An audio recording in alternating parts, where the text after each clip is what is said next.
Ils ne peuvent pas exister, ils ne tiendront pas un mois si l'argent et de façon générale les munitions s'épuisent. Sans ça, tout serait fini en 1 mois et demi ou 2 mois maximum. Alors, on va retrouver l'une de nos équipes sur le terrain, Marianne Kotonoff et Vincent Wartner. Bonjour, merci à tous les deux d'être là. Vous êtes à une vingtaine de kilomètres de l'un des fronts de cette guerre. Pokrovsk, on le sait depuis plusieurs semaines maintenant, la situation est compliquée, difficile pour les Ukrainiens. Les Russes sont à l'offensive et on vient de l'entendre, le président russe compte sur un manque de soutien des alliés de l'Ukraine et notamment des Américains. Alors, est-ce que les soldats que vous avez, Marianne, rencontrés redoutent ce désengagement des alliés et surtout un accord de paix qui pourrait se faire dans le dos de Kiev? La question est complexe parce que la réponse est complexe également. En fait, ça dépend des brigades. Vous avez vraiment beaucoup de points de vue, autant de points de vue quasiment que de militaires. Ce qui est sûr, c'est que ici en Ukraine, ça pousse sur tous les fronts. Nous étions à Kupiansk il y a encore 2 jours, et là aussi, la situation, elle devient très compliquée. Ils évacuent encore de nouvelles familles, les enfants sont évacués. Ici, nous sommes près de Pokrovsk, et là aussi, la situation est compliquée. On entend les détonations au loin, même alors qu'on est quand même encore loin de Pokrovsk. Pokrovsk ne ressemble plus du tout à la ville qu'on a connue il y a seulement 6 mois. Donc vous voyez que la situation, elle est compliquée pour les soldats. Mais quand on parle d'accord de paix, eh bien, il faut bien se rendre compte aussi que là, ils en sont à leur 3e hiver de guerre. Et franchement, quand vous voyez dans quelles conditions ils combattent, dans quelles conditions ils sont, on sent bien qu'il y a ce ras-le-bol, qu'il y a cette fatigue des soldats qui n'ont pas été non plus remplacés. Ce sont des soldats qui sont là, pour certains, depuis le début de la guerre. Donc oui, ils voient l'arrivée de Trump un peu comme une petite menace de quelque part, se dire on n'aura peut-être plus d'armes, mais la paix, oui, on en a envie. Et puis ils se disent aussi que, ok, Biden était là, mais pendant les 4 ans de Biden, ils n'ont pas pu le dire ouvertement. Et maintenant, ils le disent. En fait, il aurait fallu que les États-Unis tapent plus fort, leur donnent plus d'armes, tout de suite, beaucoup plus, des armes plus puissantes. Et là, ils auraient pu peut-être s'en sortir et on n'en serait pas là. Donc en fait, ils voient la situation un peu de façon mitigée. Certains nous ont dit aussi, notamment les dronistes avec qui nous étions à Kupiansk, vous savez, de toute façon, même si l'Amérique nous coupait les vivres au niveau de l'armement, eh bien maintenant, nous avons des drones, nous fabriquons des drones, et on nous disait également que maintenant, toutes les unités ukrainiennes, eh bien, ont des unités dedans, toutes les brigades ont des unités de drones très importantes, parce qu'ils savent que les drones, en fait, c'est là aussi avec quoi ils peuvent se battre, parce que ça, ils les produisent eux-mêmes. Quant au territoire, bien sûr qu'ils ne veulent pas les laisser, évidemment qu'ils voudraient les récupérer, ils savent que ça va être compliqué, il va falloir faire des concessions, ça c'est certain, mais ce qu'ils attendent surtout ici, c'est l'arrêt de la guerre, parce que bien sûr qu'ils n'ont pas énormément de munitions, énormément d'armement, mais ils en ont encore, mais ce qui manque cruellement ici, ce sont les hommes. Merci beaucoup Marianne, merci à Vincent Wartner qui vous accompagne, Jean-Antoine Duprat. Il est là aussi le problème de l'Ukraine, les armes bien évidemment, mais aux Américains qui demandaient d'ailleurs à Volodymyr Zelensky d'envoyer au front des appelés de 18 ans. Il leur répondait: à quoi ça sert d'envoyer des hommes si je n'ai pas d'armes à leur donner? Mais des hommes, l'Ukraine en manque aujourd'hui. L'Ukraine manque d'hommes, c'est évident. Ceci dit, du côté russe, c'est pas non plus extraordinaire en matière de... Donc je veux dire que les deux protagonistes sont quand même essoufflé, pour ne pas dire plus. Donc ça, c'est une première chose.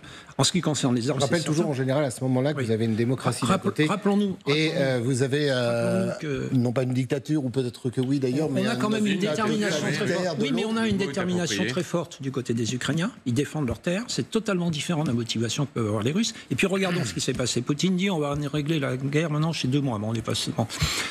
opération spéciale, au départ, c'était ça. 15 jours, c'était plié.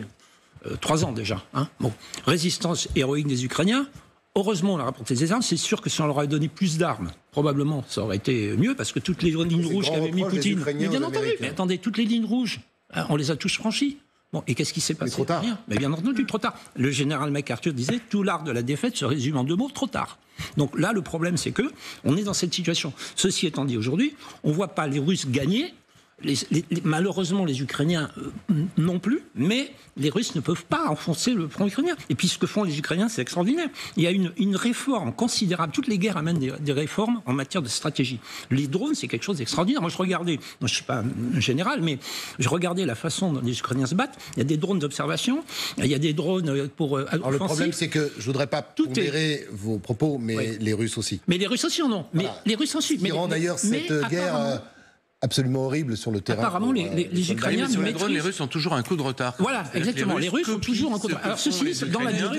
Mais les Ukrainiens ont toujours le coup d'avance.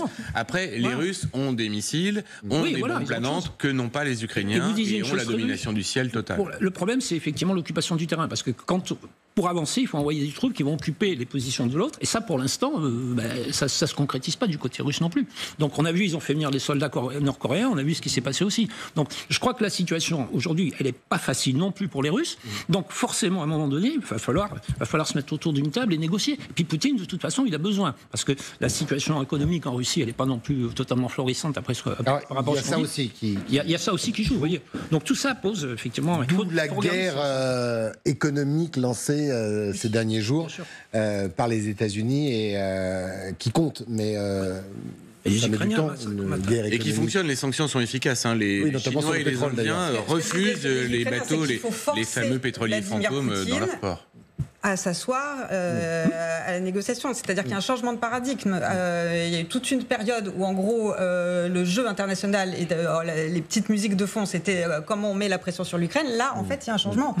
C'est ça qui est intéressant aussi. On l'a dit depuis quelques mois, d'ailleurs, que ça risquait d'être le problème. La pression, elle est quand même gentiment en train de se porter sur Vladimir Poutine, qui n'a absolument pas envie de négocier, parce qu'il a besoin de sa guerre. Mais par ailleurs, quand il dit 2 mois sans les Alliés, l'Ukraine serait battue. Sauf que les Alliés n'ont pas du tout l'intention, en tout cas les Européens, ça a été rappelé avec... Au pire, c'est 50% de l'aide militaire qui pourrait disparaître si Trump décidait de fermer les vannes. Après, ce serait tout est possible, mais à ce stade, pas la même chose quand même. Il n'en est pas question. Ce serait bien évidemment très différent. Hier, justement, a été rendu public hier, justement, des livraisons de missiles patriotes via Israël de la part des États-Unis. Donc en fait, ça ne va pas du tout dans le sens que Poutine attendait. Enfin, je vous rappelle aussi que derrière les propos de Poutine, il y a également cette guerre contre les opinions publiques dont nous faisons partie et à travers un certain nombre d'élections.